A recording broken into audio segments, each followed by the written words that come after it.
especially personality. That is my biggest turn on. Yeah. Okay. Yeah, but That's why we're such good friends, right? It's so hard to convince people of this because a lot of people will sort of say, "Oh, you're just saying that." And it's like, well, no, because I'm not saying that. No, I'm not. Well, now my fiance is very, very attractive. He's an attractive man, but we were friends for ages before we got together, and we spoke a lot on the phone and on the internet, and maybe met up a few times as friends, like, and hung out. But the reason why I fell for Colin was because we stayed up all night one night, basically talking to each other in quotes from Father Ted. That's it. And that's when I realised that I was crazy about him. So, that... I have to admit, when you said the word drink earlier, I just instantly got Father Jack flashbacks. So... Frick! Earth! No, I think I've been more of a Dylan Moran from Black Books. I think that was my personality. So. What, sociopathic? Oh yeah, totally. But highly functioning. Highly functioning. Yeah, she can be scary, but she's nice. I like her. Everyone can be scary, man. Even I can manage to be scary. Yeah, but there's scary, and there's scary. You know? I'm cute scary. I'm like, I'm going to kill you. She's actually a One-Eyed Dolls song come to life, right? Oh, I'll probably go with that. Yeah. What, like committed? What are you talking about? I am not a fan of them, unfortunately, and I know you have been trying to get me to like them, Ronnie, and I don't know what it is. They just haven't clicked with me at all. It's that song that you play on your show where she's like yeehaw or whatever. I want to like it, but it seems so like pageanty or something. Like I don't know. Like it's very plastic. I just can't. I don't know what it is. I just can't put my finger on it. But and I want to like them. My friend Meg, she loves them, and she thinks that I love them as well. But well, to be honest, I'm pretty sure that friend, that song, "Be My Friend," is the song you're on about. I haven't actually played for ages, but that's one of their rare, more comedy songs. The other songs that they've released on albums and that are a hell of a lot more serious. So it might be a case of searching them out. I have to admit, I have left the room on occasion when that has come on because it's just that yeehaw bit or whatever. It just it's not. I just think it's like the tone of her voice or something. Like I don't know. Sometimes there are people you can't like. It's like a comedy song. Sorry? Sometimes there are people you don't like. There's not even a reason for it. You just don't like them. Oh, I have a list. A list or a scroll that's getting ever longer. It was a list, and now it's 2 scrolls and a book. A book series, which is being made into a film, which is going to star Ben Affleck. and because you like him, right? And I'm not going to lie, it's complete shit, complete sugar, but yes. Oh gosh. That's an interesting Max, topic. come get me. Famous people we don't like. Ronnie. Famous what? You don't like Ronnie? No, famous, so, you know. No, I like him. I'm good with him. No. What films wise are we talking about? Whatever, people who annoy the living defecation out of you just because they exist. I'm terrified of Christopher Walken. Like, terrified. Why? Like, no, like, it's not even a joke. Like, when I see him, my skin feels funny, and, like, I can imagine him, like, standing behind me, breathing on me, or, I don't know. I get called in to check under the bed every night to make sure Christopher Walken is in there. And the closet. That's like in Family Guy. In Family Guy, when there's this other actor living under Stevie's bed, right? Are you asleep? Yes. No. Good. No. Oh wait, or some. That was. Oh damn it! I know that guy because I get Colin to check for him too. That's gonna bug me trying to figure out who he is. Damn it, that's going to really annoy me. I think that was the guy who played the Green Goblin in this Spider-Man movie, the first news. Yeah. I'm trying to think of his bleeding name. He's got a weird name. Yeah, exactly. That guy. Let's just call him Dominic Bandersnatch or something. Cumberbund Beanbag. It's Willem Dafoe. Willem Dafoe. Right. That's it. Because I'm always saying to Colin to check for Willem Dafoe's under the bed as well. No, you don't know where they might be. They could be in your cupboards. I don't know. To answer your question, Ben, it's the one person who will put me off a film instantly, and I hate that he became a bit of an ambassador for messing with the commercial scene, as it were. Jack goddamn Black. Can't stand Jack Black. Can't stand Really? Yeah. Don't find him funny at all. So he annoys the absolute living crap out of me. Okay. And people keep saying to me, "Watch this by Tenacious D," and I watch it. I'm like, "That's not funny." Neither was that. So yeah. That's actually a new one. Like I feel like everyone loves Jack Black. No, I don't. can't. He buzzed me up the wrong way. It's like he's trying too hard. I think that's what it is. He comes off as, it's like that Napoleon Dynamite film. I know he's not in that, but that tried too hard to be funny and was absolute rubbish. So there you go. There we go. And I believe it's up. What's your one then? Mine. I can't stand Julia Roberts. Oh yeah. Is that because the amount of teeth? I just never liked it. I've never even seen like a whole movie with her in it, and I've never seen Pretty Woman, and I don't want to. And a lot of my friends are shocked by that, and the fact that I haven't seen Dirty Dancing either. I don't want to. I saw both of those movies as a kid. They actually weren't so good. Did you know that I have seen no Star Wars movies except Rogue One? Why are you doing this to me? I'll explain. I've already told Benedict I am a Star Wars fan. I'm surrounded by non-Star Wars fans. Oh my god. I find your lack of faith disturbing. Now, I saw Rogue One and I really enjoyed it. But the only reason I know what was going on is because Family Guy did Star Wars. And that's the only reason I could actually follow it. If I had not seen those, I would be like, what the hell? I don't get this. What's that guy? I don't get this. So you didn't see the original movies, but you saw the Star Wars the Family Guy version. The Family Guy, yeah. So they were actually not bad, but they're not as funny if you don't know the originals. Well, I've seen them so many times, and there's that whole thing where everyone thinks he says like, "Luke, I am your father," but he doesn't. He says, he actually no. doesn't. He says, no. No, I am your father. I am your father. Yep. So why is there so much official Star Wars merchandise with Luke, I am your father written on it? Because it doesn't exist. Idea. It's become fun fact. Also, noticed? Nobody ever said, Scotty, beam me up. No. That was never said on the show. Just got to ask, have you two got this from watching like videos on YouTube by like the Angry Video Game Nerd or something? I love about these. Can I just say that I am obsessed with watching Mandela Effect videos on YouTube? Yeah. And conspiracy theory videos. Actually, I have been victim of that. Like, you probably know the song "Weekend" by our favorite band. Yeah. And what album was it on again? I think it was on Walking with Strangers. Yeah. And I was. Yeah, right. I was watching a review on Amazon, and I was like, oh, the song Weekend is like a cover of this famous song, because I was 100% sure that there was an popular 80s version with the exact same lyrics. And then I looked it up. I looked up every song called Weekend, and there wasn't one. I was like, no, that can't be. I heard this song. There was.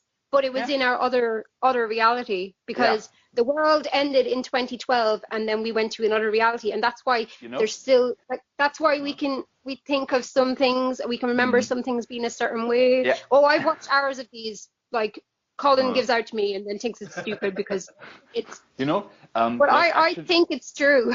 Okay. There's actually an episode of Star Trek: The Next Generation where Worf goes through some kind of anomaly, and then he has a birthday party, and he's just going through his life, and then little by little, certain details change. Like he got a painting, then it looks different on another place and stuff like that. And sometimes I think I'm in that episode because I'm slowly sliding through parallel universes with little details changing sometimes. Like I'm going to say something that may shock you. Hmm. There actually never was an episode like that. That's a Mandela effect. Amazing. You know, how was that film called with Jack Lemmon and Walter Matthau, where they were living together? The Odd Couple. No, sorry? The Odd Couple? The Odd Couple, right. Yeah. And there was also... Exactly. And there was also a television show. Yeah. And I was like 100% sure that Matthau and Lennon also did the television show. I remember several episodes where they were playing together. And it was Jack Klugman and that other guy. And I was like, no way. When I saw that, I felt like, you know, the movie Last Action Hero? Yeah. When the kid looks up the Terminator movie, and it's starring Sylvester Stallone because Arnold obviously is the cop. Yeah. It just felt like that. Yeah, and he's like, I'll be back. I bet you didn't know I was going to say that. He's like, you always... Exactly. And I love that movie. Yeah, and me too, by the way. And that moment when I saw Jack Klugman in that series, I was like, that can't be. No. So yeah. I'm in the movie. Yeah. I don't know, but his effect is really true. I'm not too sure. It's maddening to some. And Ronnie, didn't you were on tour with Maiden last week? Wasn't it like that? And now you're out of money doing a podcast. What happened? I'd probably told Mandela effect. Yeah, I'll just say that. And I Jack didn't Black. flash anyone. Oh dear. Yeah. I apologize, but I think I'm actually going to have to cut my conversation short. Because I have to feed a kitten. Yeah, and that has priority. There's a little kitten and he's crying here, so. Oh. But if Take care of him. Yeah, he's so small. Oh, I want pictures. All the pictures. There's pictures already in the I can't. I'm gonna just. It will be pictures of me holding a kitten, feeding it with a bottle, and tears coming down my eyes with the cat. So small. That's absolutely okay. But he's moving around. We've been going for a good 2 hours. I think that's okay. Yeah. Mm. And now Ronnie has actually heard my voice and pronounced my name right on every occasion that he said it tonight. So bravo. For a long time, right? Me too. But now another Mandela effect. Didn't you guys do like an audio interview already? No, I could have sworn. Yeah, there you go. Dun, dun, dun. Yeah, Twilight Zone. No, it's like Futurama. It's the scary door. The scary door, right. When you're on a plane with a gremlin, but you're also Adolf Hitler. Yeah. Oh, no, it's like when everyone in the universe is like dead, but then he's like, now I have all the time to read my books. And then his glasses breaks. Yeah. Then he's like, oh, I have my contacts. And then his eyes fall out. Exactly. Funny thing is there even is an episode, I think it's the old Outer Limits show from the 50s. Like it's called The Last Man on Earth, and it's the exact same scene. It's basically, I watched it. It's actually like really funny because you've seen it parodied so many times. Mm-hmm. So, yeah, there you who go. reads books anymore? Come on. See, that was just another example how that could have been Chibi saying that, like in the exact same pronunciation, the exact same dry sarcasm. Not that Benedict's obsessed. Except that she's Canadian and I'm Irish, but long lost twins. You might as well be. You might as well be. To be fair, I'm the Irish Chibi. I'm the Irish Chibi. I'm very happy being Irish Chibi. You're both small, adorable people who are very beautiful and excellent singers. Did you see how happy she was when she saw my My Little Pony tattoo? I'm not sure. It was very, but I think she really liked you. Oh, she found out the name of the band and wrote it down on a bag and everything so that she could look us up afterwards. And she wanted to know if my My Little Pony tattoo was a specific My Little Pony, and I was like, I think it is.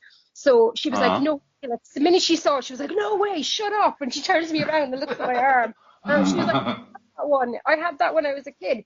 So I had to look it up when I went back. And it was a pony. I can't remember what its name was now. So I put a picture of the actual pony in a pic collage next to a picture of my tattoo. And I tagged her underneath. And I was like, you were right. And then she commented back and she was like, I knew it. And I was like, yep, you were right. Well, I love her. Possibility of she was so nice because I was so nervous and I actually had tears in my eyes going over to her and I got like shaky and she was like, don't be nervous, come here, and she gives me this big hug and I was like, yay. Yeah, she's full of doing sweet things like that for friends. Yeah, I think she did the exact same thing with Ronnie, right? Yeah, I did the interview, before I'd done the first interview with her. No, sorry, my first interview was over the phone, but when I met her out the back, my mate was doing an interview with her in person. Asked if I could get a picture with her as well. And literally, I'm standing next to her, and she literally launched herself around me. Which is your current Facebook picture, that's why I look right? so goddamn happy yet slightly taken aback by what's just happened. You actually look scared and happy at the same time. Yeah, and she's Maniacal is the term for scared and happy at the same time. Yeah. Okay. And then one of the they're one of the bands along with Cobra and the Lotus who they actually remember that I've interviewed them before.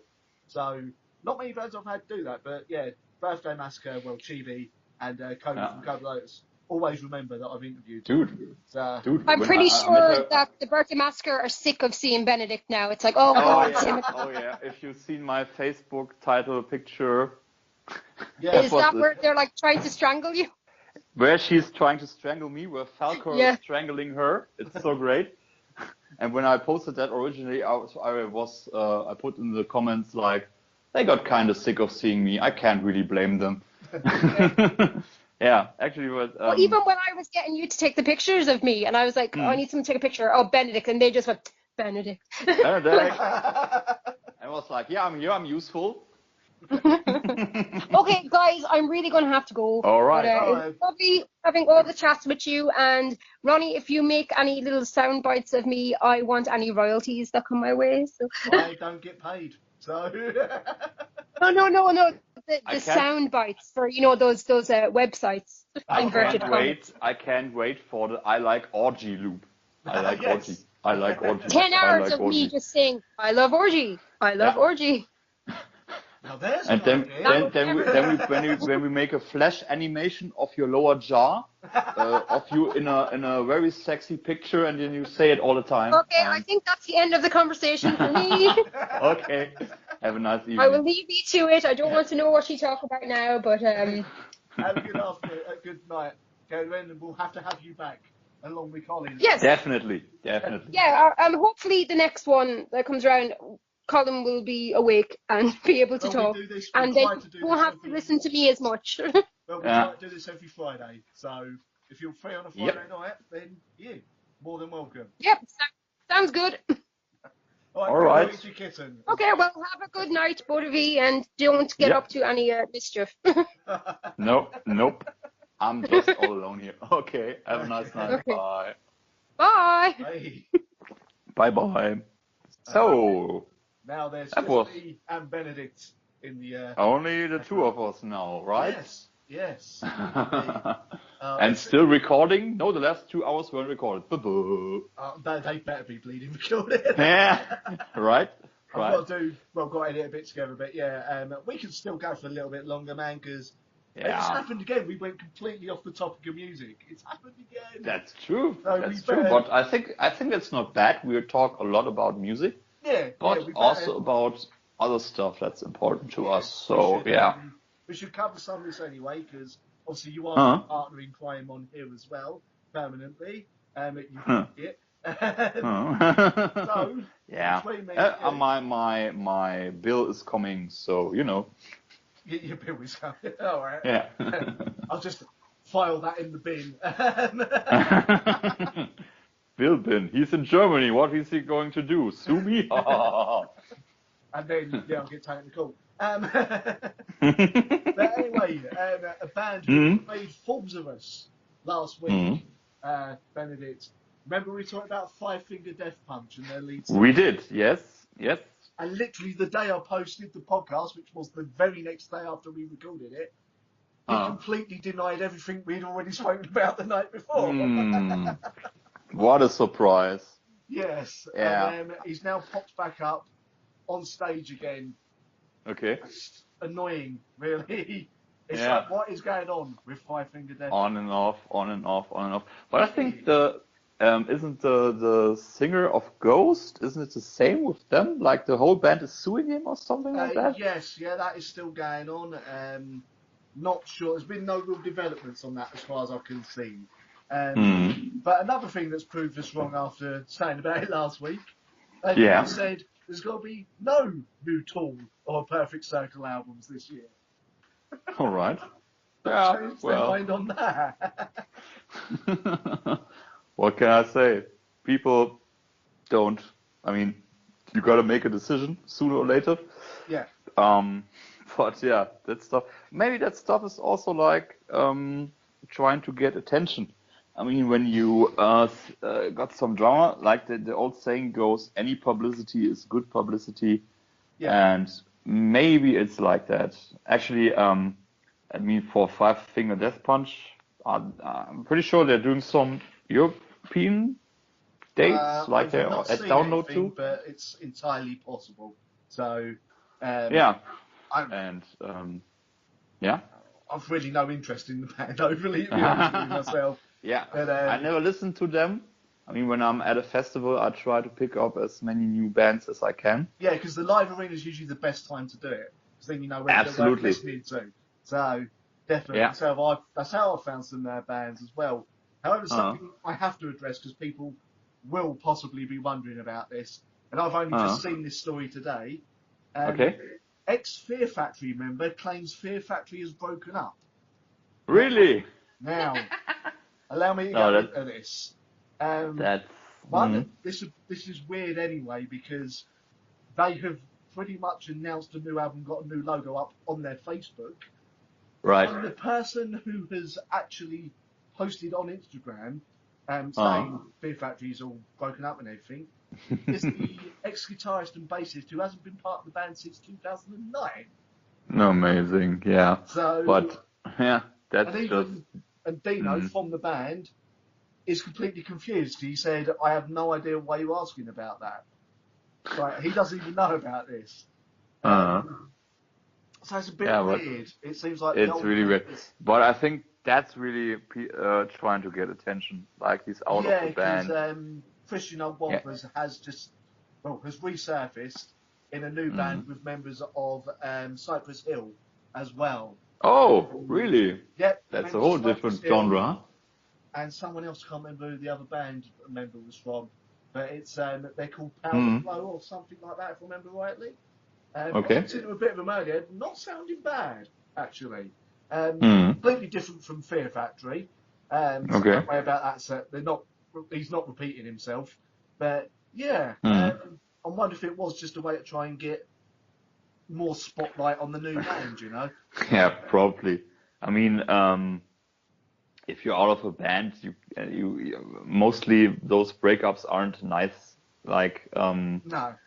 You when you break up with a lover or something, it's always this cliche sentence to say like, well, let's try to be friends, but it's mostly doesn't work like that. And I think especially creative people who are under a lot of pressure themselves.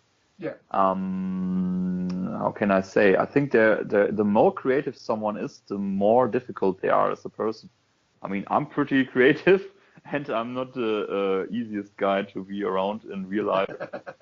Well, I might find out one day, you know. Yeah, we'll find out. Yeah, it's only worse when I'm really bad when I'm hungry. Fair So enough. yeah, Well, as yeah. long as we keep you near coffee shops, well, certain chains of coffee shops, and near Yeah. food, we'll be all right, man. You know. Yeah, yeah.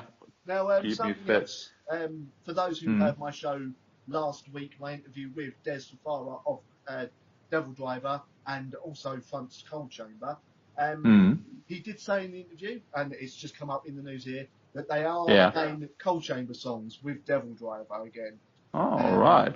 Which he Why wasn't not? doing originally. Yeah, you know, he wrote them where the way he put it in the interview to me was after having a conversation with Danzig, Danzig basically said to him, "Why are you denying that part of your past? It was part of what made you you.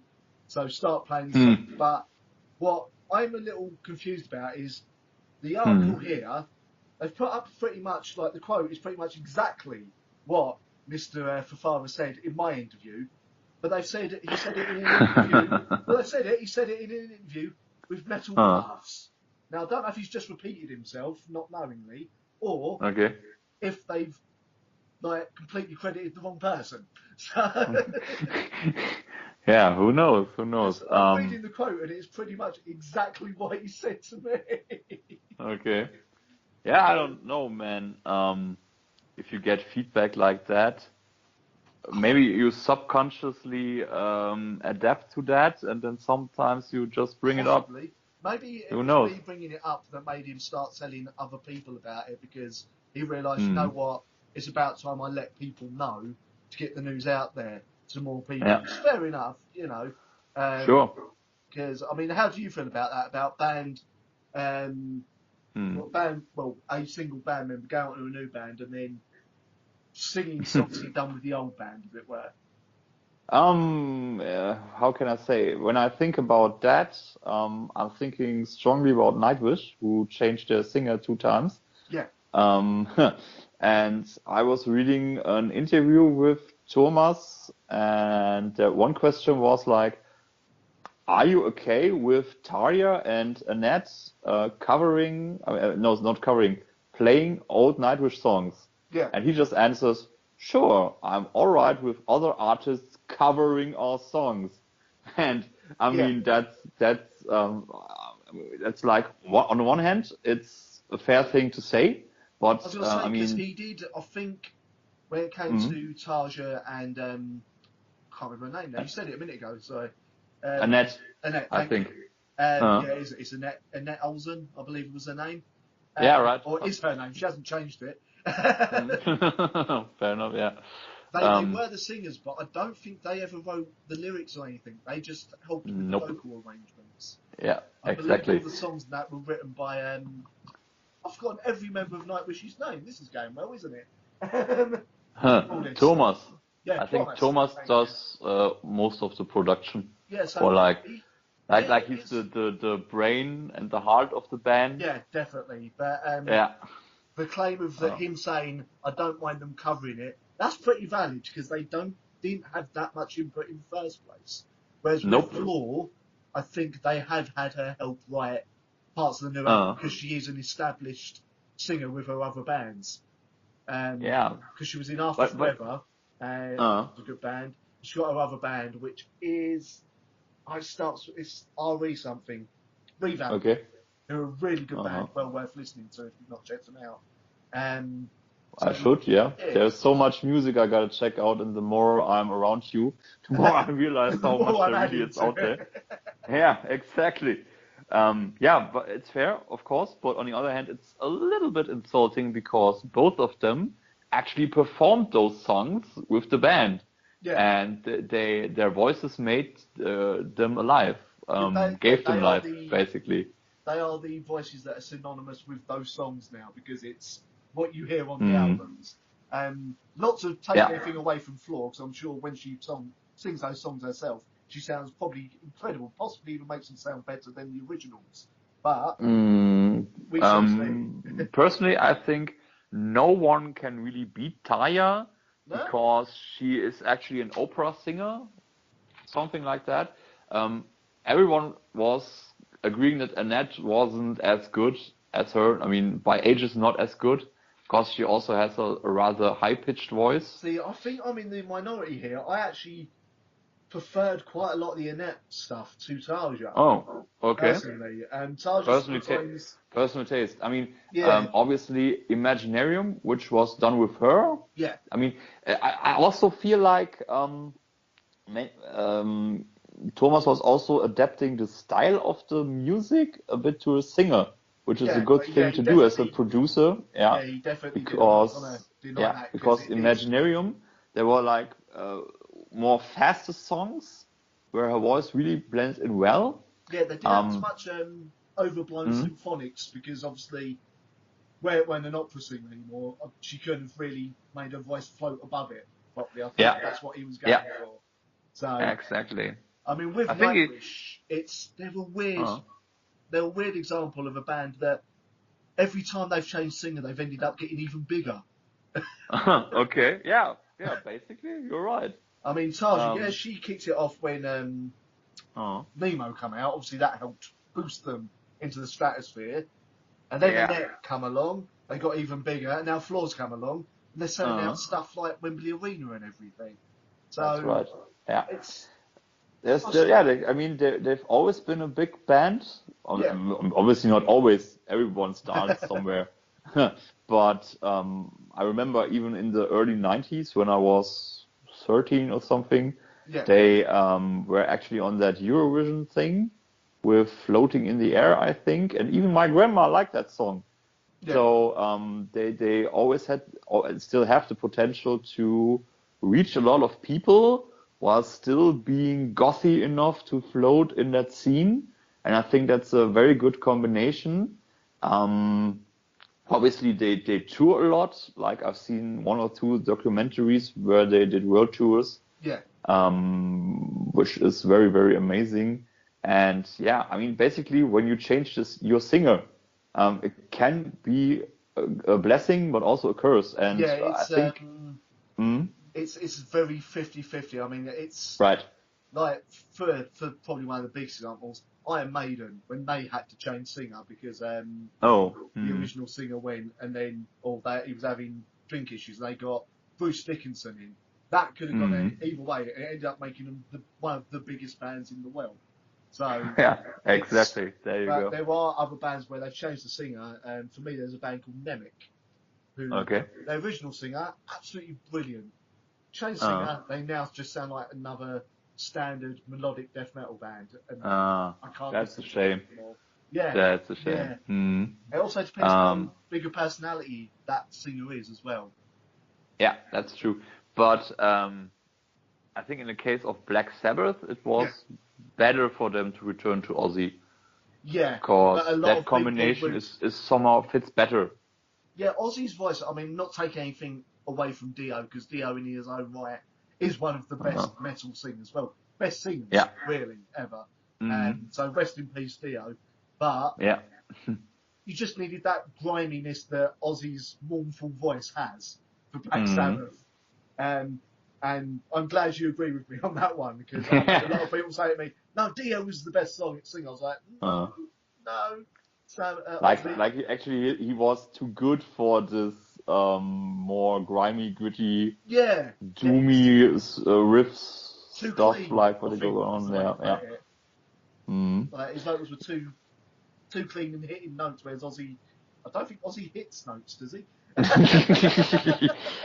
Well, he is a good vocalist. I wouldn't say he's like very melodic, but he's got a unique voice and his own style. Yeah. And actually, I think in the first podcast you asked what other bands I would go and do a whole tour with, and back then I had no idea. But then afterwards, it came to me like, wait a minute, Black Sabbath was like the best show you saw at Download. So there you go. It will probably be Black Sabbath, but I'm not so sure that will happen anytime again, because they just finished their career, right? Yeah, they've finished something. Is it 50 years? I believe they probably something like that. Or it's got to be close to 50 years, if not actually 50 years. So that's more than good innings, really, for a band. Yeah, definitely. Yeah, sometimes you just gotta, everything comes to an end. That's just how humans are made. Yeah, And music. I've already been preparing myself for like the end of Fear Factory. No, don't I do am that. sadly Don't do preparing it. myself for it because I've been going for a fairly long time, and I think over the next 10 to 15 years, a lot of bands that I grew up listening to who haven't broken up yet will start breaking up. Like I think Machine Head will break up at some point. I mean, Rob, the singer's just hit 50 today. Oh, yesterday. okay. So I don't think he can continue the like shouty vocals that he does with the band for too much longer. Okay, I see. Oh, speaking of old age and singers, yeah. Last year's download would actually have been the first time I would have seen Motorhead, and then 1 month, I think. No, wait, 3 months or something, he dies. I mean, man. I'm still a bit cross, right? Oh, I mean, obviously it you won't could be have smart. you could have died after I've seen you live. What the hell, man? Thing is, you know Lemmy, no matter how ill he was, he still would have done that gig if he could have. Absolutely.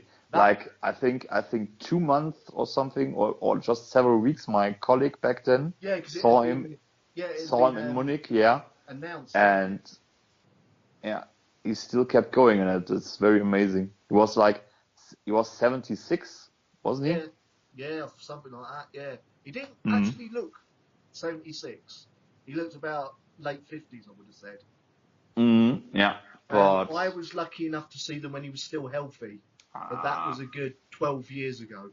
So lucky you. Yeah, I mean that is an experience I won't forget because they were supported by Girls' School, and it was the Damned opening as well. So it was a proper old school sort of punk and rock and roll show. It was absolutely awesome. Not bad. But that's a win there. Yeah. Now, do you remember in the early 2000s a band called Edema? I can't say I ever knew them. No, did a song called Giving In? Nope, doesn't ring any bells. Sorry. For those who are listening to us, Edema, who had a big hit with the song Giving In, then kind of lost a lot of interest. I personally liked them up until they changed singer. A band that has Marky Chavez in. Now, Marky Chavez, for those who don't know, is the half-brother of Jonathan Davis from Korn. That was their biggest claim to fame. And when you listen to some older Edema, mate, you can hear, you hear a bit of Jonathan Davis come out in his voice. But they broke up back in 2009, 2000 or so, after a really, really bad third album. Like, they changed singer and went completely emo. And it wasn't a wise thing. But they've reunited, apparently. I'll be honest, they were never the biggest band, never the most successful, and I don't know if anyone overly asked for an Edema reunion. But, things change. And I mean, bringing back Linkin Park up again, they went from being a decent band to an R&B band. I mean, not that R&B is bad, but when you start with something else, it seems so unsincere, And then they're doing interviews and we've done several pop songs already. Yeah, sometimes. I think I mentioned that a few podcasts back. It's not easy when you are in this kind of business. Like, as a musician, you always gotta stay true to yourself, but also kind of reinvent you all the time.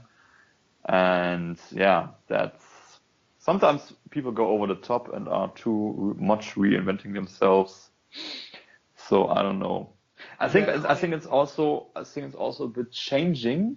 Because with Bandcamp and the internet and stuff like that, you don't gotta be. I mean, I think in the 80s or even 90s, you had to be kind of big to be to reach a certain amount of people, to be kind of hitting the stages. Yeah. But I think nowadays, I mean, we just had Cerridwen on here, and they're a 2-person band, and they were on a stage several times, and they can produce themselves. Now they're doing another step, like they're getting produced by someone.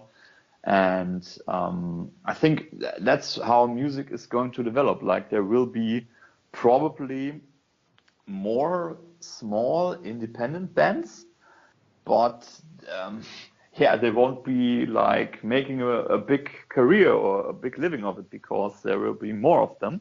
Yeah. But I think that's also a good thing, because that creates diversity. And who's to say if you're kind of doing your own thing on your own, that you don't get discovered by a big label or something. And I think that's an interesting new environment for music these days. It's a lot more DIY.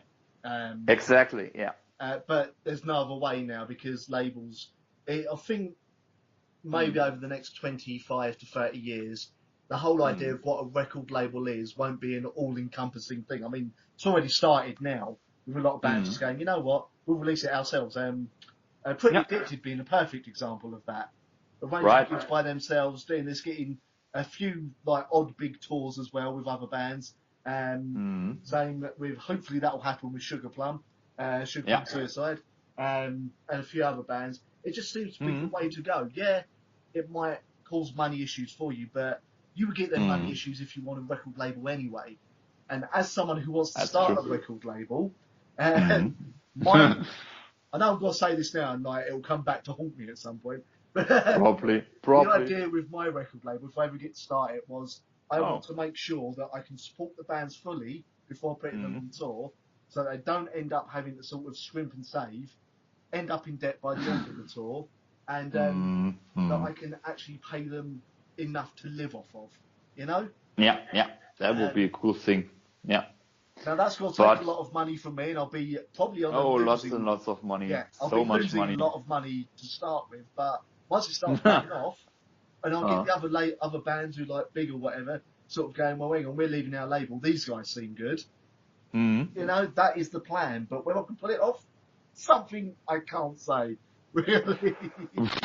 You know, as I realized in the last few years, there were so many good things happening to me that I could always only dream of. Like, this kind of sounds, how can I say, really, really crybaby and emo now, but I have never been one to have many real friends, or let's say a lot of friends. Yeah. And maybe you noticed, like, the Birthday Massacre, there's some kind of magic around them. I'm just going to put it like that, because I've met so many nice, wonderful, good people only through this band. And all these weird little coincidences going along to them. Like you meet someone there, and then, oh, why don't we go there? And a good example is like, I was seeing them in London. Yeah. And then I was seeing them at Amphi Festival, which is a nice big goth festival in Cologne in Germany. I've never heard of that one, I'll be honest. Never heard of it? You gotta check it out. I think I mean, I don't got any data to prove this, but I'd say Wave Gothic Treffen in Leipzig is the biggest, because obviously it's in the whole city. Yeah. Then we got Mera Luna, which is a conventional festival with like I don't know, 20 to 40,000 people. Yeah. And then we got Amphi, which seems, I mean, it's a little bit. I mean, when I've been there were like almost as much people as at Mera Luna, but a little bit less. Right. And so that's the three big ones in Germany. And where was I going, by the way? Oh yeah, why? Rambling and ranting. And what was I actually going to say? You know that kind of thing, Ronnie, right? You were talking about your how you changed over the years, which for a lot of people. Right. I actually know it. Thing is, I was seeing him at Amphi Festival and La Di Da, and a friend of mine messaged me, "Oh, you're going to Amphi?" And I was like, "Yes." "Oh yeah, my sister's going there, and she doesn't know anyone there, and can you look out for her?" And I was like, "Okay." And she is a very nice person. Yeah. I mean, obviously I was just there for the Birthday Massacre show, but afterwards we hung out a bit, Like back then the festival was in a stadium, an indoor stadium, by the way. Oh, really? Yeah, really. And also, fun fact, there was a storm back then. They had outside stages, but because of the storm, they had to put everything inside, which meant that many bands had to be cancelled, that all the other bands who were going to play had to do insane, quick stage changing stuff. Like, it was so insane. Like, there was a band before the Boston Massacre. Yeah. Then the Boston Massacre brought their gear on stage, set their gear up, and did a sound check, and you won't believe me, in 15 minutes. In 15 minutes. And it worked. I still can't believe that. I mean, I'm not believing myself when I'm talking about that, but it worked. And then they performed. And that was just so insane. Yeah. So anyway, this girl I hung out with was like, we were talking a bit about festivals and stuff and blah, blah, blah. And why don't you come to Mera Luna? I was like, yeah, I've never been there before. Hey, Cerridwen's back. Yeah. I am Sorry? back. You're back! I am. Surprise! Coming out of nothing, scaring the living hell out of me. I got the mama kitty to feed her baby, so You're a superhero. There we go. We I'm have super a happy frightening. story during this 3-hour podcast. Yeah. There you So go. anyway, this chain of events, like, only because I went to the London show, I went to Amphi Festival, and only because of that I went to Mera Luna. Yeah. And, only because of this band. And yeah, that's, I don't know, that's something special. It does happen with a few bands. I've met a few people through, I'm as bad as you bring up Birthday Massacre, but I've met a few people through Fear Factory gigs, or Devin Townsend, as well as the other very slight obsession. I'm Ronnie. I like Fear Factory. There's my Ronnie impression. I think it was spot on. That was on point. amazing Essex Absolutely on point, yeah. But now that Cerridwen's back, I'm glad you come back, Cerridwen, because we never got round to what you brought up earlier about guilty pleasures. That's right. I came back just in time. You haven't. To be embarrassed. I'll bring it up. I was going to wait until we. I'm not embarrassed of anything. I don't care. I will state all of the cheesy stuff that I like, and I will say it with pride, and then I will hide. Let's start with Cerridwen then. It sounds like she's got a big list. Oh yeah. I don't mind. Right. I love Aqua. Oh Love no. Aqua. Are they? I don't care. Whatever. I'm not ashamed. I love Aqua. I love Backstreet Boys. And I love NSYNC, and I love Justin Timberlake now. And if Vish is listening, Vish knows of the Backstreet Boys love. Vish is also a big Backstreet Boys fan. She was a Nick Carter fan. I was a Howie Dorough fan. But, Backstreet Boys, they're still in our hearts. And if there is ever a reunion concert, I'm sure that me and Vish will be in the front row screaming our asses off.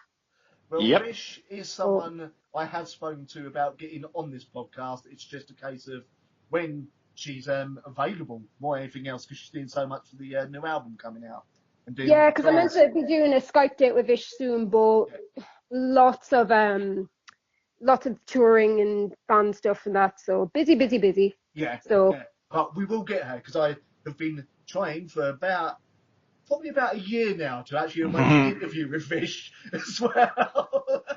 You will get there. We will get there. Okay, Ronnie. Embarrassing guilty pleasure stuff. Oh, I'm not finished my list. Oh, you're not finished. Oh, sorry. Go ahead. No, I'm joking. But no, actually, I did go, you probably know these, Ronnie, but I don't know if Benedict would know them. The band Five?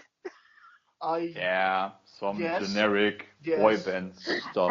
Me and my friend Sorsha, we went to see Five in 2013, I think it was, and we saw them twice. And we danced our little asses off, and we lived our childhood. And there were many cocktails drank as well, so, So now, you need Jack Off Jill to come back again, along with Sugar Coma, so you can see them relive your teenage years. Yes, exactly. And then just be like, feel better that I've gone and seen all the bands that I wanted to when I was younger, but they didn't play here, so... You know what? I'm sorry, one second. I have a runaway mother cat that I have to try and get for you. Oh, chase the cat. I will forever regret that I didn't see the Birthday Massacre at Mera Luna 2005, 6, and 9. But you saw them all those other times, so... Yeah, it's more than made up. Never regret it, though. That's like, I regret that I didn't get those gold chains, but I have all these other gold chains. That's like that saying that. It's like... Yeah, okay, you're probably right, but those shows look so... I mean, they were in our newspaper back then, in 2006. I could have been there, but I wasn't.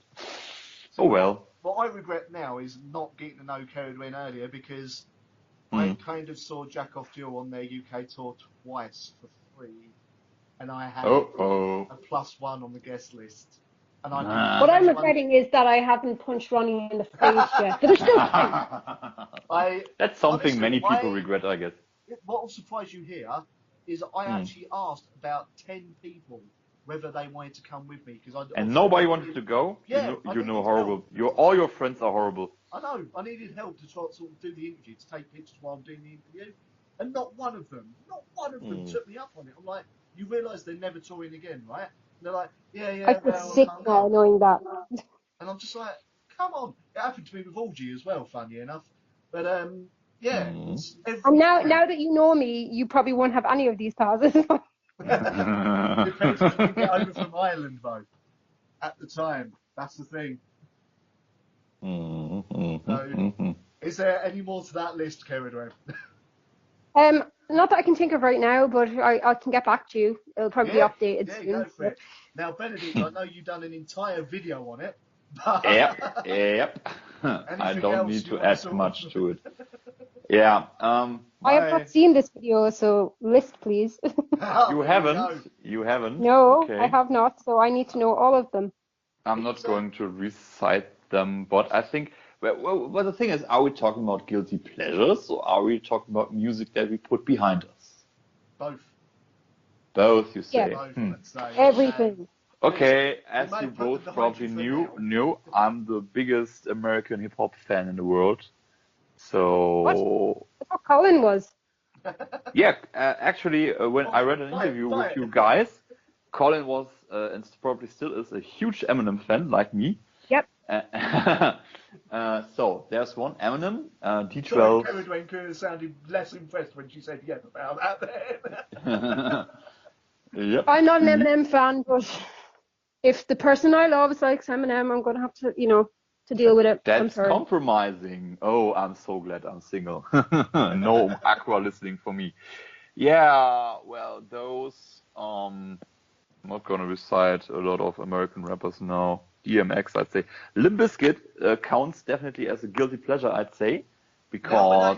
but that first album by Limp Bizkit was absolutely awesome. Yeah, you always say the first album. Say the first album. I only got the second album. Don't get the first album. It was pretty damn good as well. It was the third album that they totally went crap. No. So, keep rolling, keep rolling. I like that. I still do. I even got Results May Vary, but after that, Gone Clover was so not good. Have you seen them? Have you seen them in concert? Nope. I could have, because they were in Hanover, but I lost so much interest in them. I was supposed to see Colin went last year. Okay. I was supposed to see it at the very first download, and they pulled out on the day. So we ended up with great move. Because Fred Durst had sand in his lady parts. Probably, yeah. I like how you say lady parts. That's very, very nice. Lady parts. Lady well, parts. I was told that I couldn't swear on this, and to be honest, it's very, very hard for me not to swear. Yeah. Well, I just see the cat. Sorry. Anyway. Shoot. Yes, Benedict. Continue. Still going on. Yeah, I'd say Britney Spears is definitely something I've put behind me.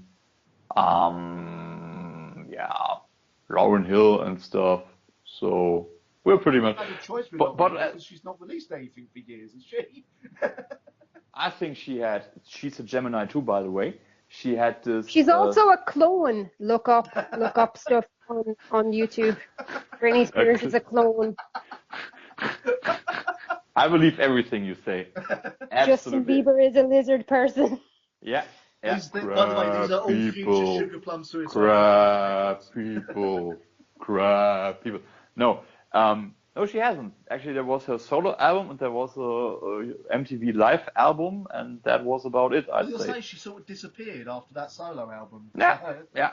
It was actually also very, very emotional. Like she was crying and telling personal stories. Who? Lauryn Hill. So, I don't know, man. Yeah. Going back to guilty pleasures. I love Shakira in more ways than one. Shakira. I'm gonna say you can't say Shakira just once. You could dance like this. Well, her hips don't lie, so. Well, I think she's very sexy. I had a poster of her over my bed all through secondary school, or whatever you call secondary school, from the age of like 13 to 17. So. And it took you that long to figure out you like girls, having that poster? No, I said from 13 to 17. It was like when I put it up that I knew I liked girls. All right, I see. But coming back to guilty pleasures, I gotta say Avril Lavigne. And Friendship Over. And Creed, actually, and Three Doors Down. Yeah. But next you're going to tell me you're a Nickelback fan. I was going to say, Three Doors Down is very close. I actually got 3 Nickelback albums. Oh. There you go. I really feel like Colin should be doing this instead of me, because he could be talking to you about Nickelback and Eminem and Avril Lavigne. Yeah. Oh, we'll get him next time. I Don't worry. We'll get him next time. Probably. We can't do the podcast next Friday because he has a gig in Cork. Right. And I have to go and be like groupie. So. Well, if you want to do him a favour, you might as well plug it for him, what the band is, where they're playing, for people who listen to this, so they can go along. Yeah. Oh, our millions of listeners. Turf Boy.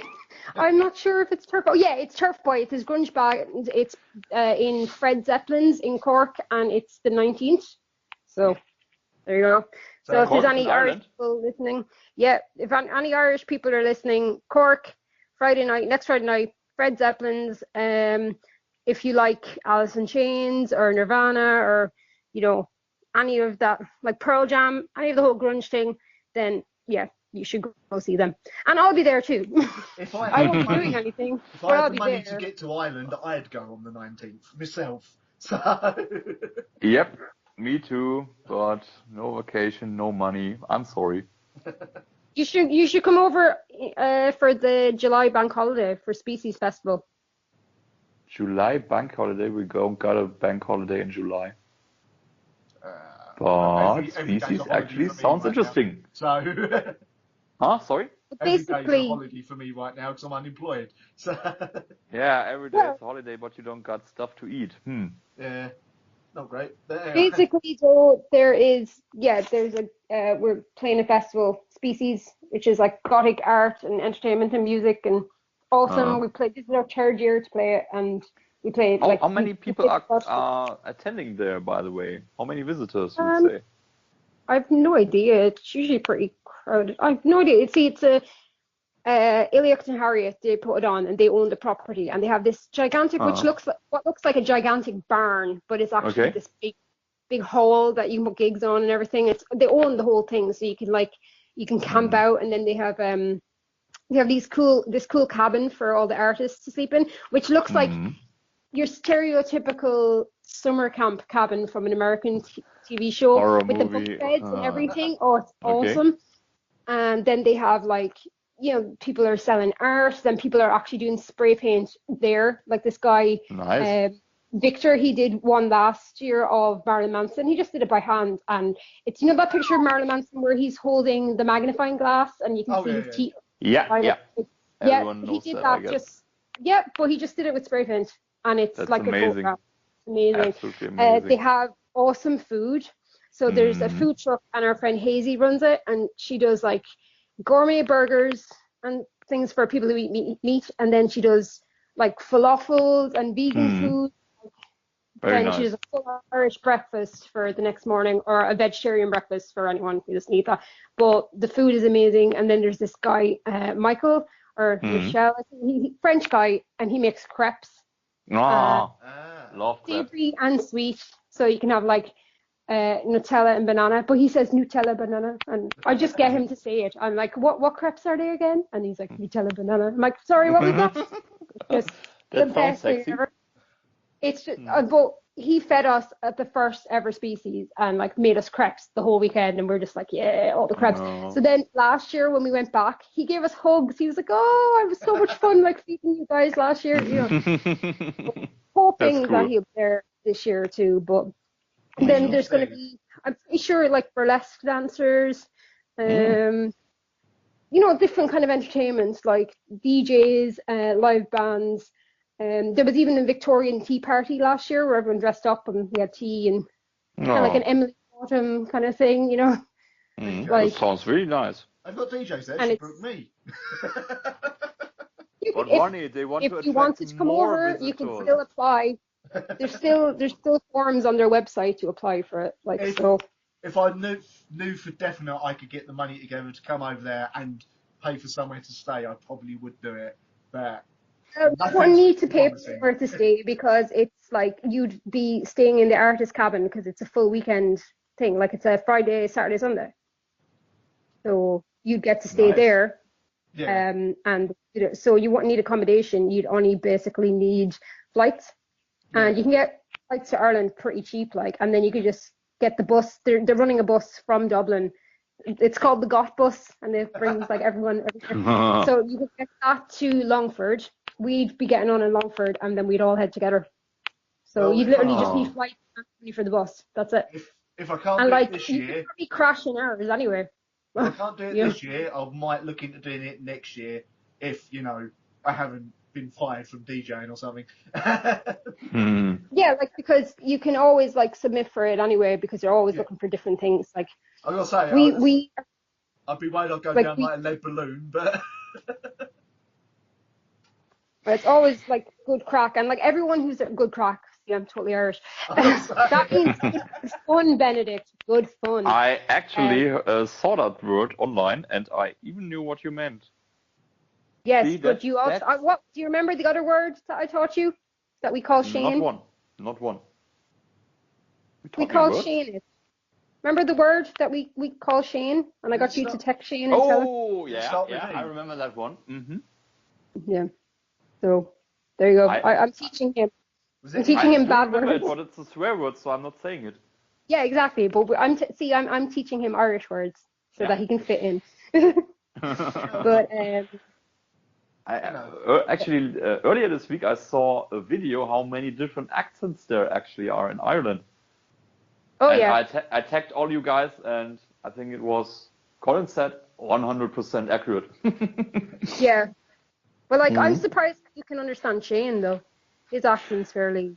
sometimes I just smile and nod into his direction. Yeah, so do I. It's easier. Yeah. Yes, Shane, I understand completely. Yeah, but he's a great guy. He's a great guy. We're giving him too much publicity again. Come on. Yes, yeah. Right. Did you say you had more guilty pleasures at work, Cerridwen? I actually can't think of any, to be honest. We'll come back to you. Benedict? What about you, Ronnie? Yeah, Ronnie. Whoa. So you say... He actually secretly loves Metallica, don't lie. That's what he said. He says he doesn't like them. As much as I like being punched in the face. I can arrange that. I think that if I see Jack Off Jill again, if they ever reformed without you, I would be experiencing that. Oh, yeah. Let's see. So you say guilty pleasures. Thing is, well, I say guilty pleasures. Thing is, I still listen to a lot of these as well. Some would see, like, possibly Alicia's Attic as a guilty pleasure. I love Alicia's Attic. Yeah. First album of Alicia's Attic, absolutely awesome. Absolutely. Was that Alicia Rules the World? Was that what that one's called, or was it? That would be the one. Yeah. Then that had I Am I Feel on it.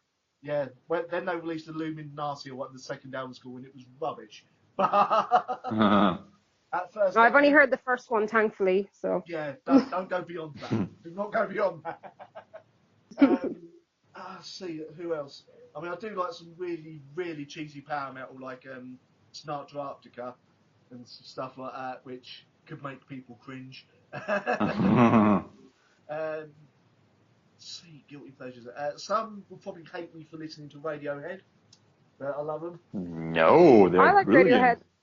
They're brilliant. I'm doing well here. Cerridwen hasn't told me like friendship over yet. This is good. There's still time. There is Time. still time. I think. I mean, I still love a lot of late 90s and early 2000s new metal. So a lot of people would see that. Well, so do I. So. Well, I'd imagine you're not getting much choice considering the project that your other half is working on. Yeah. Let's see. I'm gonna have to come back to this because I'm trying to think because I listen to so many bleeding bands. That you do, my friend. That you do. I suppose liking the first 3 albums of Sugar Ray. That's quite. They had 3 albums. I thought they had like 1 song. They've got about 8 albums now. They're still going. What? Yeah. I did not know that. Well, I know the 1 first song 2 by them. albums. Well, the first album was a new metal album. Oh, wow. What? Yeah, the first That's album was pretty much really new metal before new metal existed. So, Fathers of new metal. yeah, that was Lemonade and Brownies, I believe, is the name of the album. Okay. Then they started going commercial on the second album, and then the third album is the one with the song that everyone knows, which is Every Morning. So Yeah, that's the only song that I know about by them. Like I figured that was. them on. I thought they were a 1-hit wonder. Oh yeah, they there you go. are. For the UK, The more you know. Yeah, they're a 1-hit wonder. Not gonna deny that. But I saw them on that tour as well, so yeah, it's a double trouble on that one. Oh, and another one that might be seen as a proper guilty pleasure. I still like Crazy Town. I've said it. Why not? Oh, friendship over. Come, my lady, come, my lady. They played Dublin actually. Yeah, they played Dublin a few months ago. They're still a band. Amazing. Yeah. They have this horrible song that is just Revolving Door or something. What's it called? And it's basically how it's Revolving Door. And it said about ladies come through my revolving door. It's basically about him. It's really fucking horrible. Oh, sorry, you can beat me. I cursed. No, you just said funky. You said funky. Yeah, a lot of that. I said album, the one with Butterfly, is a lot of typical rapper stuff of. Well, this one Revolving Door is basically so like I can't even think of the word, but it's just misogynist or something. Misogynistic, yeah. Misogynistic, yeah, that's it. And they released it as a single, which is even worse. I know when we found out that Crazy Town were playing in Dublin, me and Colin said, sure, we'll see what other songs they have, because, you know, if they're playing a gig, they obviously had a lot of songs. So we all know Butterfly, so I was like, right, let's see what other stuff they had. So they had that Revolving Door song, and I literally watched the whole thing with my mouth open, just like, and I turned to Colin, and I was just like, wow, they cannot play that in Dublin. Like, if they played that, I know a lot of my friends were going to it, and I know a lot of them are feminists, and I know that a lot of them would probably have like ripped the guy's eyes out if they played that song.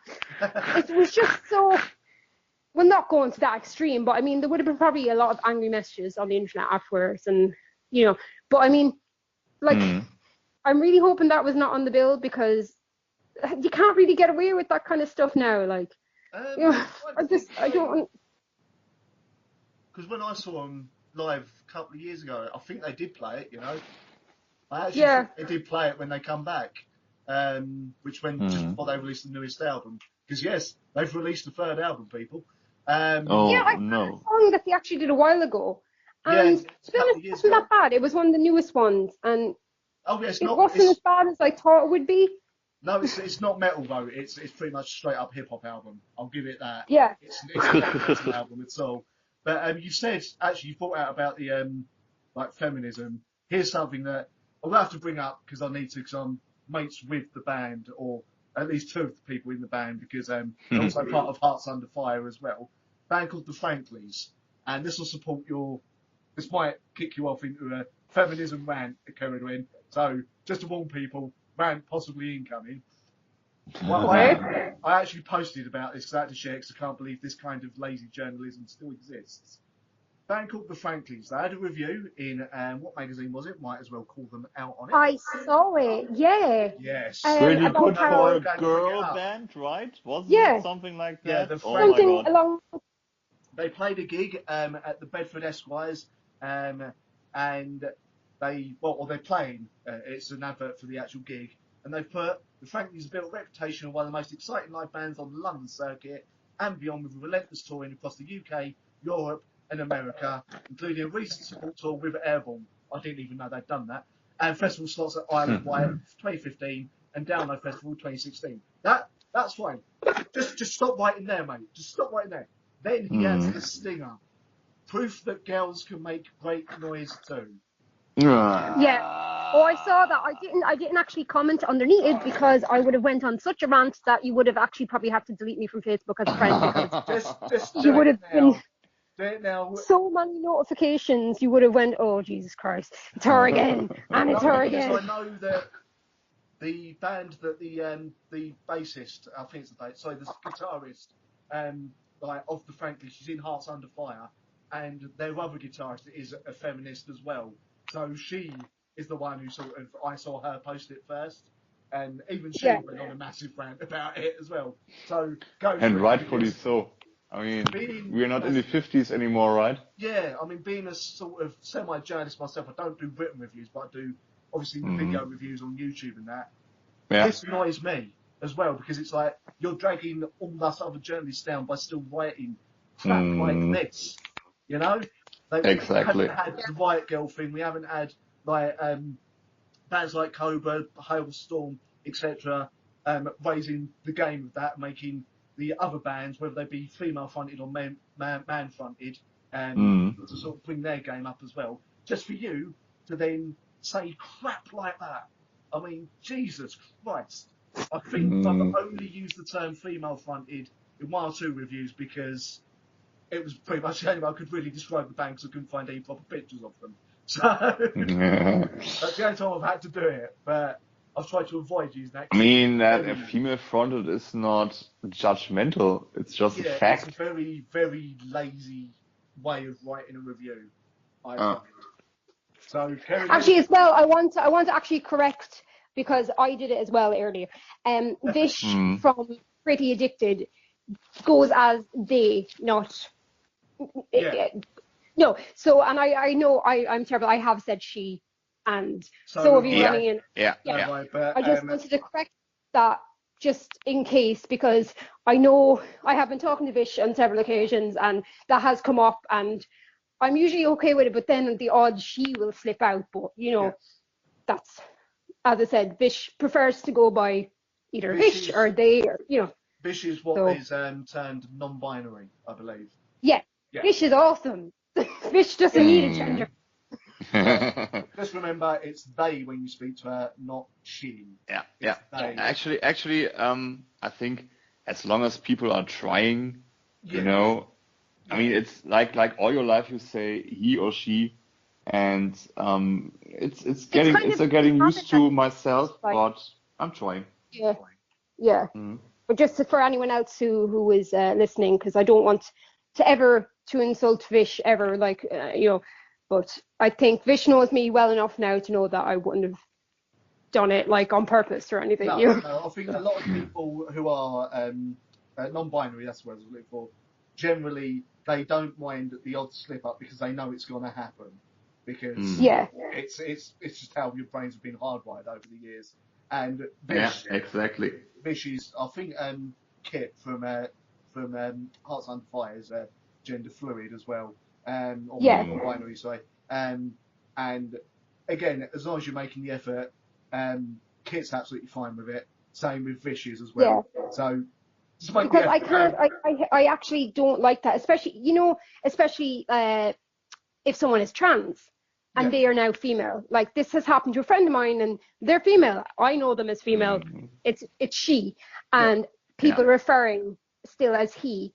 And I think that's very insulting. Like, it is, especially when she looks like a she now. You know what I mean? Like, there's no need to ever, like I think in that case it's just done to be hurtful. Well, it's like the front woman of Life of Agony, who used to be Keith Caputo, is now Mina Caputo. I would never dream, if I actually interviewed her, of calling her him, because I don't want to totally insult her. Because that's like, like that's who she was all the time, and then she just got the courage, and and she found herself now, and that's what I love. I actually admire people like that so much. Like, a friend of mine is going through I can't talk now. she's transitioning, and and I've been helping her with like makeup tips and hair, and just anything to make it easier for her, and like, if more people are like that, like, I've seen people being like, oh well, you're a guy, like, stop wearing makeup and stuff like that, and I think that's so horrible. Like, so dumb, obviously, I don't understand like how awful it must feel to know that you were in the wrong body. Like, imagine waking up every day and knowing that you were born in the wrong body, and how, like, that must be awful. And then for them to go through everything and then to become the person that they knew they always were. Like, I bet it's already hard, and you don't need people to make it even harder for you. I can absolutely understand that. But I bet, like, to finally feel comfortable and know that you're the person that you were meant to be, like, I bet that's just so amazing. And like, you need people to support you and make you feel so much better, and make you feel like, yes, you're finally the person you always want to be, and you're as beautiful on the outside now as you are on the inside, like, everything matches. So I don't know, I just think I'm like such a big softie. I get offended. Like, I'm not one of those easily offended people, but I mean, going back to the Life of Agony thing again, the singer of them, that was a shocking thing, because I thought they are part of the hardcore metal scene, as it were. They're seen as a hardcore band, although if you listen to them, they're not your typical hardcore band. There's a lot of emotion in there, there always has been. And when she announced that she was transitioning and becoming Mina, I was thinking, because typical hardcore fan is very, especially say straight way, and there's purring coming down the mic. I hear just saying a purring cat. Oh, sorry. But yes, you purring, me purring. I'm happy now. Sorry, that's the when she announced she was transitioning, I was expecting, because I've seen Life of Agony gigs, and like, it's usually very, very, how can I put it, hyper masculine guys there, and you're just thinking, oh god, what is the reaction of this gonna be? Very well. And amazingly, they announced it. She's come out with a new album and said, like, it's Mina now, blah blah blah, and amazingly, you don't see a single stray comment bashing her for it. And that made me proud of the metal scene. Yeah, that's actually really great. Like, because there, you always fear that you're going to see someone like, oh my god, I can't believe that you're trans. I'm not liking this band anymore. Blah blah. Because you do see that, and I've seen that as well. Like, on, like, there's this. I can't remember who she is, but she's a model anyway. Yeah. But they put up, there was things on Instagram, and she did this big thing about being trans, and the amount of guys underneath her were like, oh my god, you're trans, oh my god, I feel sick now because I thought you're hot, and all this. And it was really gross. Like, that doesn't change the fact that she's gorgeous. Like, exactly.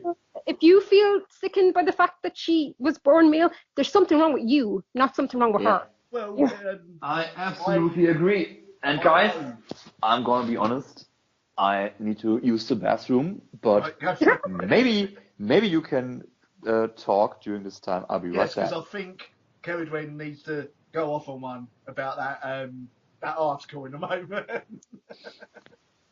No, I'm okay. I'm handling it quite well. No, I can tell the seething rage is why you can't speak as well.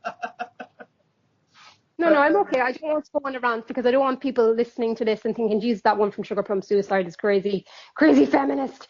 oh my God, I don't want to be one of those angry feminists. I want to be one of those lovable feminists that still burns a bra people need because to also they're stop. evil.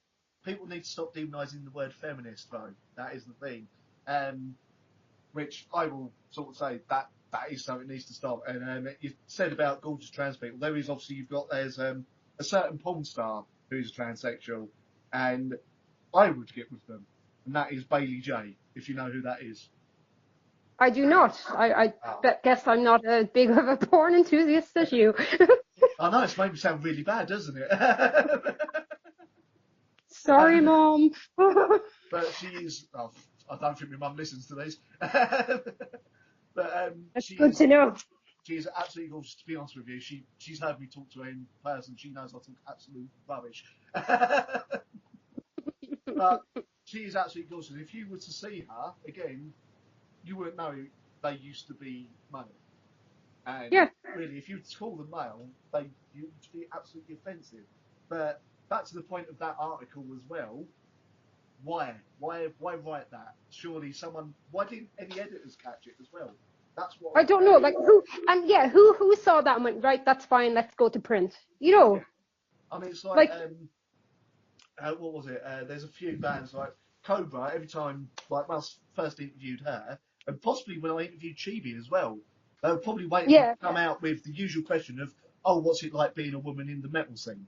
I'm never going to be asked that because it doesn't goddamn matter. You're a band. You front a band. If you're in a band and you're I talented, have returned. Oh, welcome back. He's returned, or are you in the bathroom still? No. But actually, that's a question I posted to you to ask her. Why is that a bad question? I think it actually raises giving an answer to that raises awareness. There is a reason I won't ask it, man, and that is literally they would have been asked that. Every female band with females in it would have been asked that question. You mean because 2 billion times? Because it's not an original question. Okay, get it. There's that, and it's to me, I think it's slightly offensive as a question because it shouldn't matter. No, it doesn't matter. But a while back, when Chibi was releasing her book, I read an article of her where she was, not kind of asked the same question, but she was writing about it. Yeah. And that was so horrifying and so sickening how much of a difference it is. Yeah, I have heard many horror stories about how support bands, how labels, and how what's the word? Not support other bands, artists, fans, otherwise, not so much the fans usually, but it's also promoters. That's the word I'm looking for. Completely treated bands that happen to be either, I hate using the word, but female fronted or happen to have a female in them, get treated completely differently. Yeah. And basically, it's music as it is. Sadly, is a male domain. I mean, most of the guys singers are males. It's just like that, and this has established structures that are very, very female unfriendly. And when I read that article for the first time, I was literally feeling cold inside. Yeah. And the worst. Worst thing is, continue. Sorry, I was going to say something. It's gone from my mind in the middle of saying sentence. No problem. The thing is, people should be more aware of that it's not easy for girls. And I just remembered what I was going to say as well. Okay. It's not that it's not easy. It's not easy for us. I mean, we are highly capable to put on a show as well as male. It's the audience. And that makes it hard for us because a lot of people think that women can't do things as well as men. And I'm pretty sure there's a lot of bands out there, we know them all, that prove that women and men can both rock equally as well. So, I've heard recently, bands Arch Enemy, Butcher Babies, and I believe Once Human have blown quite a few bands that they've been supporting off stage. So there's the answer. But I think what angers me the most is the sexualization of the whole thing. Yeah. Like, I mean, I'm attending your show mostly, Ronnie, and whenever the talk is about women. Guys in the chat go like, "Oh, I like her. She's hot. I saw a picture of her. She's hot." And I always think like, "What the hell, man? She's talented." I like her. She can hit really high notes. I like her. She can growl. You know, these are the you know, I like her. She's really, really talented. I don't know. Some of the women who can growl scare the crap out of me. Yeah. No, I mean, people always like, "Oh, she's hot. Like, she can sing. That's the point. Not how she looks." And that really annoys me. It angers me. But there's a cool story. Like, there was a show, a Birthday Massacre show, and someone even captured the moment on a video, and someone made a GIF about it. There is one guy in the audience is screaming, "Show us your, you know, female stuff," and she is like, "Who said that? Mammary glands." Yes. Yeah, right. And mammary glands, very good. And who said that? Who said that? And the guy is even smart enough to admit it. And she's like, "Come here." And it's all quiet. You can see how quiet the room is. Everyone is absolutely quiet. Yeah. And he walks up to her, and she's all not flirty, but she grabs his beer and she empties it over his head. And that was such a great moment. I mean, oh my God, you got to look that up. Yeah, I will do. I will do. It's on YouTube, like I think. Who goes to a band and says that? Like, you go to a band to see the show. I have no idea. Unfortunately, you can even see it on YouTube. I think it's called Chibi's Revenge. Yeah. It's an amazing moment. So you've asked that, Cerridwen, but it's been every gig I've been to where there's been a band with a female in it. Literally every band. Even when I saw Fear Factory a couple of years ago, and they're supported by Once Human, who do have a female. I just thought someone shouted at Burton to show his nipples, but that was me. That was me. Oh, yeah. But no, they were shouting at her. I was just like, for Christ's sake, this band's like putting on an amazing show that I will admit was like the rival Fear Factory for how good it was live. And then all throughout their entire support set, about 3 blokes doing it. I was just like, oh, sod off. And I've seen it so many times. I saw it at Arch Enemy as well with their last singer before Alyssa. I was saying it to her every gig. But the hardest thing to be at the moment, the worst thing I should say, is to be a female in a UK metal band, because UK bands are very hard to get that big anywhere else. I don't know why, but it's very hard to get big outside of the UK if you're a UK band. And then to be a female in it as well, because of I'm trying to think how to put this now, of the difference in how it's regarded, which frankly bands like Kitty, Sugarplum and all that have changed over the years, even if it's only slightly, then, it's ridiculous. And it needs to change. And thankfully, we've got bands like In This Moment, Cerridwen with Sugarplum Suicide, and any other projects you may be working on at some point, I don't know. So I know you want to get a Riot Girl band going, if I remember rightly.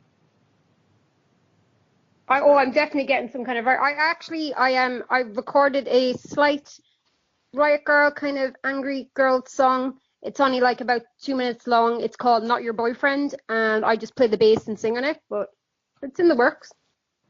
You do so well. I really like when you play your guitar. I rarely play it anymore, but I have an update here about a German tour for Hands Off Gretel. Benedict? Oh, I'm listening. Where are you based again? Near Hanover. I don't know where that is. It's in the north. But okay, well, they are not completely in the north, but more in the middle of the north, kind of. They're playing in September. Okay. On the 12th, 13th, 14th, 15th, 16th, and 17th. So they're playing Essen. Essen, is that a place? That's that's in the west. Okay. Frankfurt. Which is in the south, yeah. München. Yeah, that's Munich, which is even more in the south. Stuttgart, and then Berlin. Okay, so it's west, south, south, south, south, east. Okay. You get to I'm going to remember that. Angekündigt werden. I have no idea. Is that to be announced? The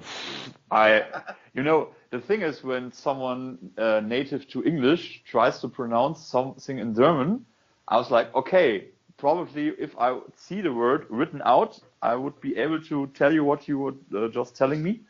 I'm going to send it right now. Okay. Through Skype, because I think it's the best way, because I don't speak German except for Ikaba.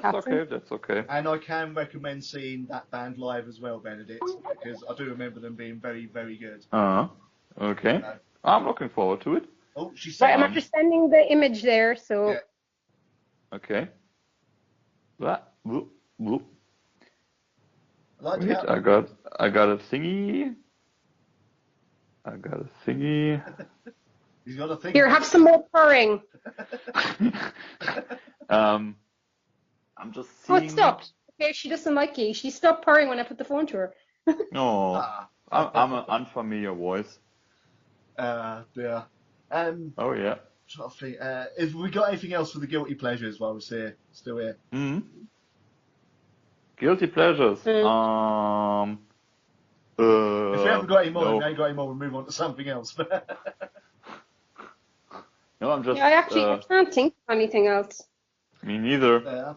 Well, while we're here, Cerridwen, are there any plans for any upcoming gigs for Sugarplum Suicide for the rest of the year that you're already booking or looking to book? We've 3 gigs in July. Like really close to each other. We're playing Species, of course. Then we have an acoustic set in Belfast, which is going to sound strange because it's all of our music but acoustic. So don't know how that will work, but we're going to try it anyway. That's in Belfast. And then we're playing a women's rights festival in Dublin as well. Oh, well. Very good. That is the 29th, I think. So that's July. So there's still like August, September, so I'm going to see. I'm just going to keep promoting and see what happens. So if anyone is listening and wants to, give us a gig, that's not in July because July is a bit busy. We'll be happy to take gigs. So, but other than that, like we're trying to focus on getting the album ready. I was going to say, when are you looking to hopefully get that out by, ideally?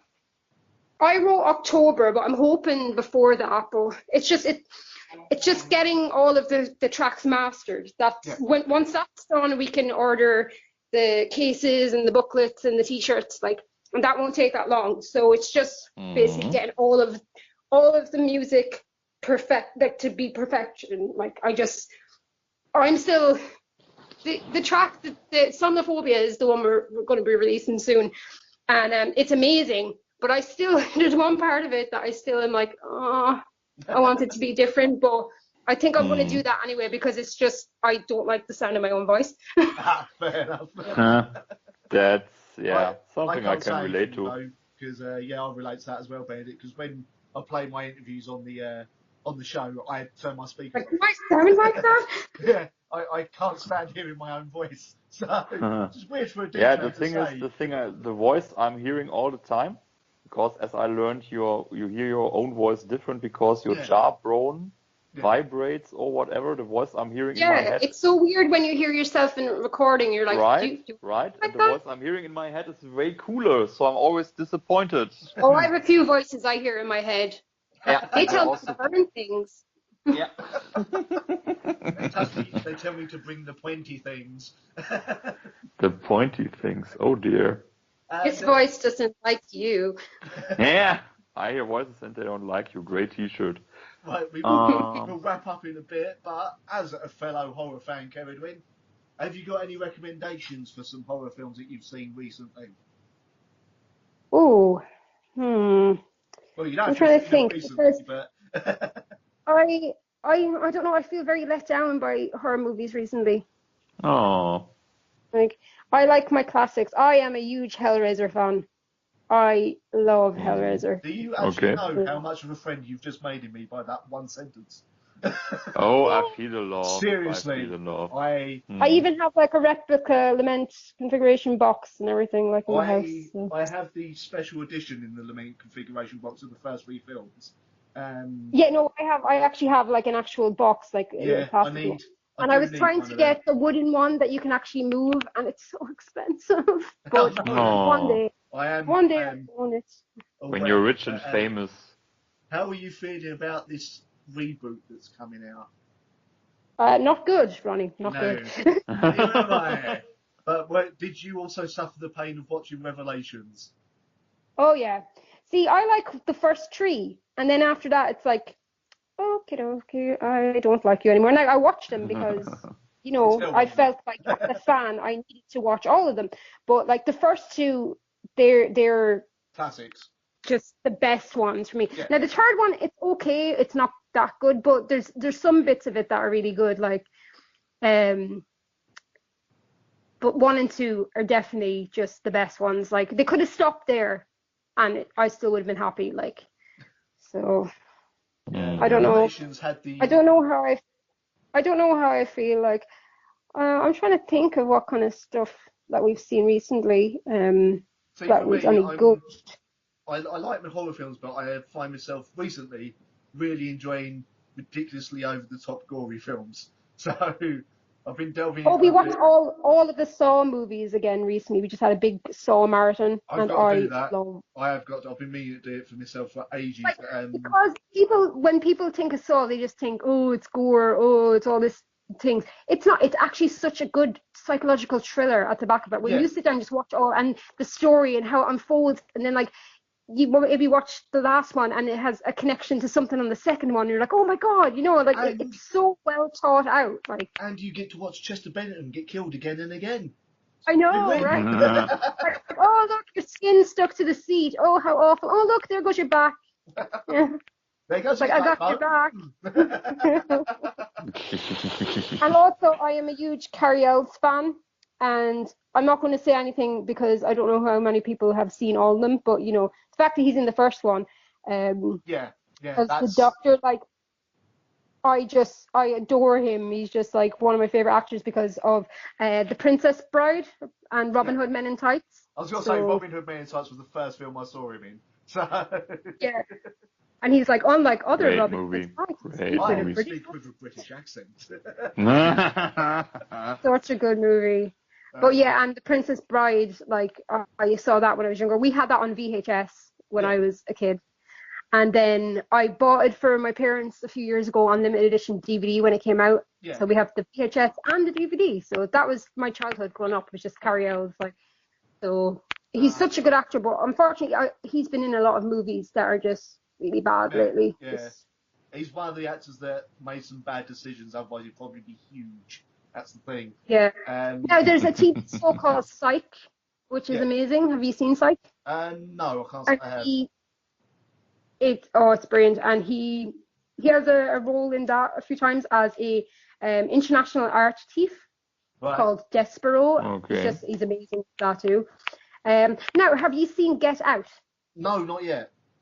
Me neither. I recommend watching it. I thought it was brilliant. Okay. Fair. See, for me, when it comes to horror films, said I've been going for a bit of a gore phase. Deathgasm is one of them. Australian. I thought. Yeah, they're making a second one. Are they? Excellent. Yeah, I saw an article about it a while ago. Yep, there's going to be a second one in the works. So for those who haven't seen it, it is a metal-inspired horror film, low-budget horror film from Australia. It's either Australia or New Zealand. It is absolutely awesome. So yeah, it's really, really good. And there's a few Japanese films I'm watching because Japanese know how to do gore right, even with low budget. And the one I watched recently was Vampire Girl versus Frankenstein Girl, which the back of it didn't sell it self-explanatory. Well, to be honest with you, the back of it said, "This is the Japanese version of Twilight." So I was a bit like, "Oh, hang on." Then I noticed it was an 18 and realised that the guy who had written it and filmed it was the guy who had also directed 2 films, one called The Machine Girl and Tokyo Gore Police. And both of them were extremely gory, but made on a shoestring budget as well. And one of my favourite all-time low-budget horror films, still got to be Brain Dead, by Peter Jackson. Okay. I'm trying to think of like my favorite movies. Like I do like gore. But see, I love horror movies as well. But I love a good psychological thriller with like a really great twist. Like See, for something me, that you're watching. Hmm? one of the greatest films ever made, and it gets put as a horror film. That's only because the way the franchise went after. I would call it more of a thriller. Is the first Halloween film, the original. Love Halloween. Yeah, The original. It's yeah, more of a thriller than like the I yeah, spin-off. really enjoy that movie. Definitely. It is Has, really, I mean, really good. it's so, how can I say, minimal, but Yeah, yeah. creates a lot of yeah, atmosphere. He nails the pacing on it and all that perfectly. And that ending when he's just looking down, you get the breathing. He's looking at all the Mm. houses and that theme music, perfection. That's up yeah. there with Hellraiser for me. So trying to think what else. The original Friday the Act- 13th as well. Did you actually Yeah, we know that actually Rob Zombie did watched a one of remake them. of Hello? Sorry. Halloween, yep, I saw that. We brought our friend to see it in the cinema, and she doesn't like horror movies, so we told her it was a romantic, no, was it a romantic comedy, and it had something to do with bunnies, and she was like, okay, and then we sat with my brother on one side of her and me on the other side of her, and then as it started, she realized it wasn't a comedy or a romance thing, and she was like, I want to go, and we like put our arms across her. I'm like, no, stay. So, but You're I think so cruel. we went for pints afterwards. She got alcohol afterwards. She was fine. She probably Oh, got there food we as go. well, There we go. but she was like nearly crying at one point. And I was like, "We're Oh, that's so leaving. sweet. Watch the Nah. movie." Yeah, the original Friday 13th was not Friday 13th. So I'm thinking of Nightmare on Elm Street. Halloween. No, I'm thinking Oh, of no. Nightmare on Elm Oh, Street as yeah. well. The Yeah, I remake, love them as well. the remake can send And right off because that was awful. the original with Johnny Depp.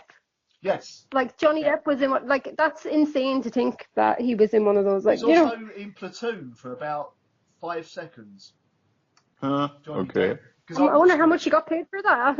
I think it was before he was that. Well, it was before he was that big an actor. But $50 and a bagel. Sorry, Hookers Nightmare on and Elm Street. blackjack. Yeah, in Nightmare on Elm Street, he actually speaks. In Platoon, he doesn't even get a line. So, Okay. but he's the one with the epic bed death. So, Ah, but yeah, I there think you that's go. his first proper film role, if I remember rightly. He was getting killed by Freddy Krueger. So, Yeah. That's how all the best film stars are made. Yes. But then he yeah. started hanging around with that Tim Burton guy, and then it just went all crazy. And then he played Johnny Depp in every film. So Yeah. Yeah. There's also a meme where Tim Burton is standing up looking all angry and Johnny is like looking sideways and the text is, "What do you mean there are other actors than you and my wife? How long have you known?" Yeah, and they got a divorce, and I was thinking like, who gets Johnny Depp in the divorce, or is it joint custody? A weekend. Yeah. It must be really hard. Like, Daddy, why don't you and Mommy love each other anymore? Like, Johnny, I'm sorry, but you can still be in the movies. But I want Oh. Mommy. No, Like, yeah, he's 40 something. I think we're gonna Yeah. have to get him to move out. Or at least move to the shed, I think Johnny Depp is actually 52. I think he is, yeah. And he Yeah. shares the same birthday as me. So there we go. Geminis. You're older, right? Geminis everywhere. Hey, I said nothing. I'm No, not you said older than something. Johnny Depp. I just look it. Guys, I'm gonna have to actually go again. I know I keep Okay. coming in and out of the conversation. On and off, on and I off. have stuff to I do. think- I'm actually I'm visiting my parents. All I'm right. spending more time on the phone to you than actually with my parents. So No worries. I Well, think thank we you have very much, done- I everyone. want to ring. I also want to ring my fiance to say goodnight to him because I am that kind of. Aw, you're so sweet. I You're know. also checking on him that he's alone, right? Oh no, I know he's alone. Okay. He has an Xbox One. That's what it Yeah, would be. forever alone. Yeah. You just gifted that to him, so he's going to be forever alone, you clever girl. No, that's the other woman. Xbox. Ah, okay. Xbox. Yeah. I Yeah, got it's it. my Xbox. Actually, you say Yeah. it in a way that makes me happy. I got one too. But anyway, Cerridwen, cheers for joining us. Ladies and gentlemen, Cerridwen from Sugarplum Suicide. Yay! Crowd cheers. Okay. Go check him out, and the album will hopefully be out soon. And feel free. Is there any way people can still donate money towards the album fund? They nope, could it's closed. No, but they could go on Bandcamp, and some of our songs are, Awesome. Name your price. Yeah. So if you want to do something like that and then just leave a message, and then like they can say what they wanted, like it's 10 or 5 for a digital download of the album, 10 for a CD, 15 for a t-shirt, or 20 for the two of them together. So if there's still people who want stuff like that, they can go on the Bandcamp, do something like that, send us an email even, and we can sort it out. Because there's a few people I know who do want copies of the album, but they don't have, like, they only have PayPal or something, so they couldn't get them. So it's just when it's out, they're just going to do it that way. So there you go. I'll put the link to the Bandcamp in the description of this this podcast. So, Cerridwen, cheers for joining us. Have a good night. Bye-bye. Bye. Bye. Yeah, I think we've been going for 3.5 hours now. Let's start wrapping this up. So, to wrap this up, what are you up to for the rest of the week, Attic Ghost? Are you going to get that video out? I hope so. I also got call on duty on Sundays, so we'll see. But I'm basically just recounting my travels to London. Yeah. So, yeah, I think that's going to be manageable. Fair enough. So, other than that, I'm relaxing. Because, unlike you, I don't got every day off. I gotta work. Working makes you tired. In all honesty, man, I would rather not have every day off. I'd rather be earning money. As for myself, there won't be a radio show this weekend because I am currently leeching off of my neighbour's. He's given me permission. Leeching off of my neighbour's internet. And last time I tried to do a show that went through his internet, it kept cutting out.